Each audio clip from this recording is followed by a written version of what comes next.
জামাই ষষ্ঠীর ছুটি শেষ, এবার বাড়ি ফেরার পালা। স্মৃতির ঝুলিতে অনেকখানি আদর আর ভালোবাসা নিয়ে আজকে রাত্রিরেই বাড়ি ফিরবো। বাপের বাড়ি আসবার আনন্দটা যত তাড়াতাড়ি শুরু হয়, যাওয়ার দিনটাও তত তাড়াতাড়ি চলে আসে। মেয়েরা যেখানেই যাক না কেন, বাপের বাড়ির টানটা সারা জীবন একই থাকে।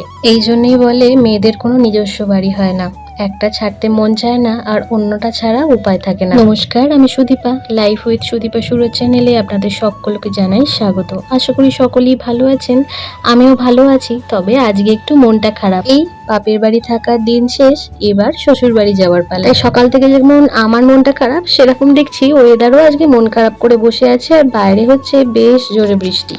এদিকে বাপি কালকে বাজার থেকে একটু চিকেনও নিয়ে এসেছিল, তবে কালকে এত কিছু রান্না হয়েছে যে চিকেনটা ফ্রিজে রেখে দিয়েছিলাম, সেটাই আজকে রান্না করছি। এই কদিন ধরে যা শরীরের ওপর অত্যাচার হচ্ছে আর যা যা রিচ রিচ খাওয়া দাওয়া হচ্ছে, আজকে সত্যি বলতে একদমই কিছু রান্না করতে ইচ্ছা করছিল না। কিন্তু মা বললো চিকেনটা আজকে রান্না করতেই হবে, সুরজকে না খাইয়ে বাড়ি পাঠানো যাবে না। তাই জন্য অগত্যা আমাকে আজকে চিকেনটা রান্না করতে হচ্ছে।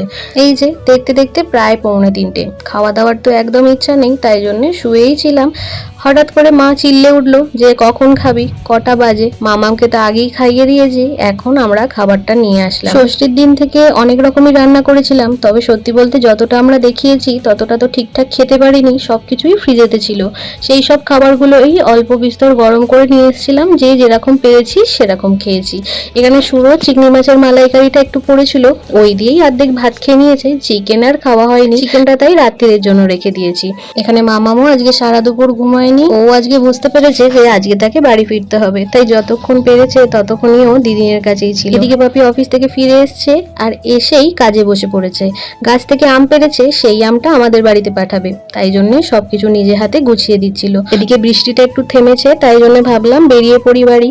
মা সবকিছু খাবার দাবার আমাদের গাড়িতে পুড়ে দিয়েছে। আর এদিকে মাম্মাম তো তার দিদিনের কাছ থেকে আসতেই চায় না। আগে না যখন আমি বাড়ি ফিরতাম তখন আমার মনটা ভীষণ খারাপ হয়ে যেত, আর আমার বাপি মারও। আর এখন মাম্মাম হওয়ার পর মাম্মামও এই বাড়ি থেকে একদম নিজের বাড়ি যেতে চায় না, মায়ের কাছ থেকে তো একদমই আসতে চায় না, তাও জোর করে নিয়ে নিতে হয়।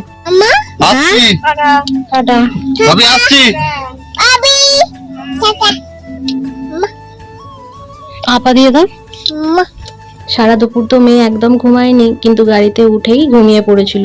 এদিকে দেখতে দেখতে আমরা বাড়ি চলে এসেছি, আর এখানে এসে দেখছি এদিকে একদমই বৃষ্টি হয়নি, তবে আমার বাপির বাড়ির দিকে কিন্তু সকাল থেকেই ভালো বৃষ্টি হচ্ছে। এই তো শ্বশুর বাড়ি এসেই বাপের বাড়ির রাজকন্যা শ্বশুর বাড়ির হোম মিনিস্টারে পরিণত হয়ে গেছি। এসেই আমি আমার নিজের কাজে লেগে পড়েছি।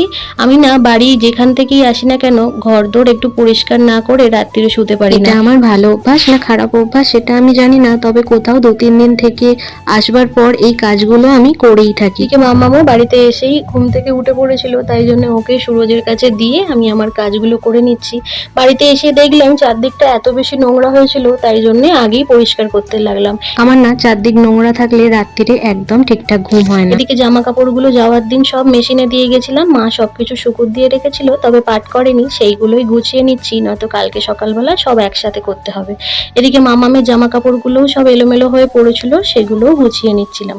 ঘরের বিছানার চাদরটা আগের দিন তুলে যায়নি, তাই জন্য আজকে বিছানার চাদরটা আগে তুলে নিয়ে ঘরটা আগে পরিষ্কার করে নিচ্ছি।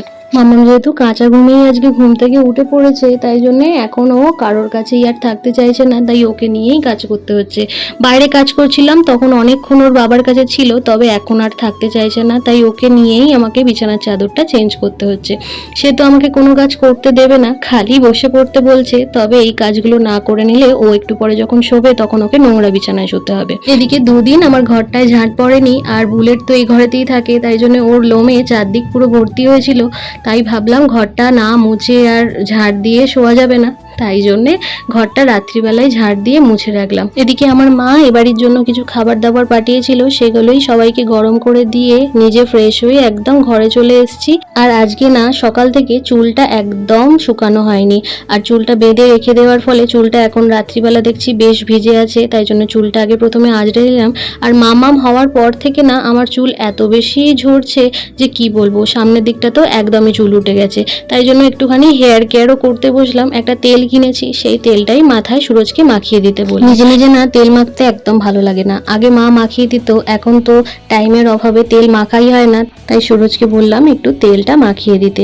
এদিকে রাত্রিরের ডিনারটা আমি রেডি করছিলাম। এই কদিন ধরে যেভাবে খাওয়া দাওয়া হয়েছে তাই রাত্রিবেলা আর অন্য কিছু খেতে ভালো লাগছিল না, বাড়িতে এসেই একটু ছোলা সিদ্ধ করতে দিয়ে দিয়েছিলাম। আজকে না সন্ধেবেলা কিছুই তেমন খাওয়া হয়নি, তাই তাড়াতাড়ি খিদে পেয়ে গেছিল, তাই জন্য ছোলাটা নিয়ে চলে এসেছি আর সেটাই আমি মেখে নিচ্ছিলাম।